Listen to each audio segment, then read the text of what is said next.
সাতদিনীয়া আত্মপ্ৰেম অনুশীলনৰ আজি ৬ষ্ঠ দিন।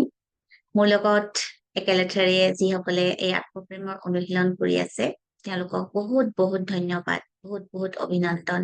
নিশ্চয় আপোনালোকে এই ৫ দিনত জীৱনৰ অলপ হলেও কিবা এটা সলনি ৰূপান্তৰ অনুভৱ কৰিছে বা জীৱনলৈ অলপ হলেও আনন্দ আহিছে, নিজৰ প্ৰতি প্ৰেম নিশ্চয় বৃদ্ধি হৈছে।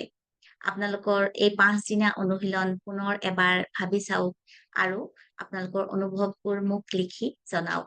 আৰু যিসকলে প্ৰথমবাৰৰ বাবে আজি এই ভিডিঅ'টো চাইছে তেওঁলোকক অনুৰোধ জনাইছো প্ৰথম দিনাৰ পৰা আপোনালোকে এই অনুশীলনবোৰ পুনৰ কৰিবলৈ লওক ৭ দিন একেলেঠাৰিয়ে।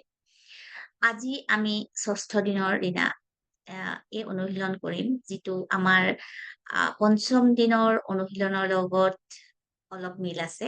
৫ম দিনৰ দিনা আমি লিখিছিলো আমি আনৰ প্ৰতি আমাৰ যি অভিযোগ আছে, যি কমপ্লেইন আছে সেয়া লিখিছিলো।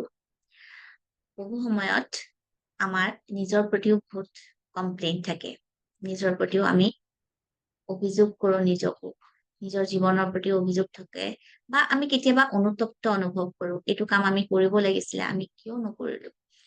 সেই সকলোবোৰ কথা আজি আপোনালোকে লিখক, লিখি নিজকে ফৰগিভ কৰক।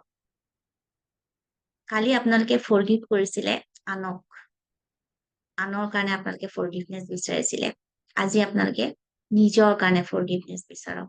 আপোনালোকে যিটো নিজৰ অভিযোগ লিখিব তাৰ আগত প্ৰথমতে লিখিব I forgive myself, কাৰণ মই এইটো কাম নকৰিলো। ধৰক আপুনি জানে আপুনি সদায় সময়ত শুব লাগে আৰু সময়ত উঠিব লাগে। বহু সময়ত এলাহ কৰি আপোনালোকে ৰাতিপুৱা সোনকালে নুঠে বা কৰিব লগা কামখিনি নকৰে। তেতিয়া আপুনি লিখিব পাৰিব I forgive myself, কাৰণ ৰাতিপুৱা মই এলাহৰ কাৰণে সোনকালে বিচনাৰ পৰা নুঠো আৰু নিজৰ কৰিব লগা কামবোৰ নকৰো। বহু সময়ত আপুনি জানে যে আপুনি কিছুমান খাদ্য খাব নালাগে, জাংক ফুড খাব নালাগে, কিন্তু মুখৰ লোভত সেই খাদ্য খায়। আপুনি তেতিয়া লিখিব I forgive myself, কাৰণ মই নিজৰ জিভাখনক কন্ট্ৰল কৰিব নোৱাৰো, লোভ সামৰিব নোৱাৰো আৰু বেয়া বস্তু খাওঁ। তাৰ কাৰণে I'm sorry, please forgive me, thank you, I love you। প্ৰথমতে লিখি লব I forgive myself, তাৰ পিছত আপোনালোকে সেই কমপ্লেইনটো লিখিব, তাৰ পিছত লিখিব I'm sorry, please forgive me, thank you, I love you। আৰু কেতিয়াবা বহু সময়ত আপোনালোকৰ অনুভৱ হয় যে হয় মোৰ মা দেউতাক মই বেছি সময় দিব লাগিছিলে বা যিদৰে যত্ন লব লাগিছিলে তেনেদৰে যত্ন লোৱা নাই। তেতিয়াও আপুনি লিখিব যে I forgive myself, মই মোৰ মা দেউতাক যেনেদৰে যত্ন লব লাগিছিলে তেনেদৰে যত্ন নললো। I'm sorry, please forgive me, thank you, I love you। এই কথাখিনি আপোনালোকে মুখেৰেও কব পাৰে, কিন্তু মুখেৰে কোৱাতকৈ আপোনালোকে যি বহীত লিখি লয়, মই আগতে কোৱাৰ দৰে যেতিয়া লিখি যাব সি আপোনাৰ সাবকনচিয়াস মাইণ্ডলৈ যাব আৰু আপুনি মনৰ ভিতৰত বহুত বেছি শান্তি অনুভৱ কৰিব।